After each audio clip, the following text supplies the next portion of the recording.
ఈరోజు జరిగినటువంటి రాష్ట్ర ప్రభుత్వ కేబినెట్ సమావేశంలో దాదాపు 41 అంశాల మీద ప్రభుత్వం నిర్ణయాలు తీసుకోవడం జరిగింది.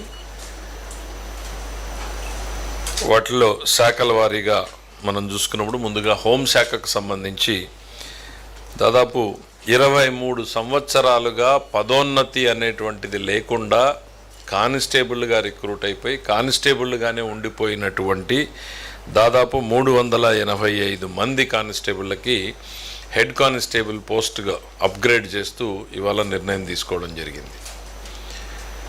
ఇది మరి సిరీస్ ఆఫ్ గవర్నమెంట్స్లో ఇది కొంచెం నెగ్లెక్ట్ అయినట్టుగానే కనపడింది. అందుకని గౌరవ ముఖ్యమంత్రి గారు దాన్ని శాఖ రివ్యూలో చెప్పినప్పుడు ఇవాళ క్యాబినెట్ దానికి అప్రూవల్ ఇవ్వడం జరిగింది. 385 కానిస్టేబుల్ పోస్టులని ఆ హెడ్ కానిస్టేబుల్ పోస్ట్గా అప్గ్రేడ్ చేయడంతో వాళ్ళందరికీ కూడా పదోన్నతులు ఇవ్వడం జరుగుతుంది.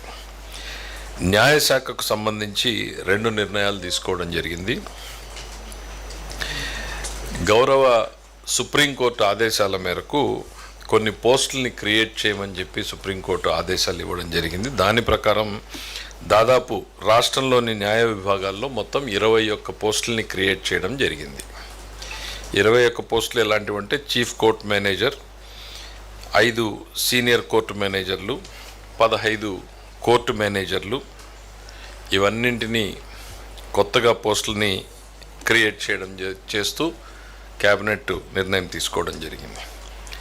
దాంతోపాటు న్యూఢిల్లీలో ఏపీ భవన్లో మనకి అడ్వకేట్ ఆన్ రికార్డ్ కార్యాలయంలో ఆఫీస్ మేనేజర్ పోస్ట్ అనేటువంటిది ఒకటి కొత్తగా క్రియేట్ చేయడం జరిగింది. ఇక పంచాయతీరాజ్ గ్రామీణాభివృద్ధి శాఖకు సంబంధించి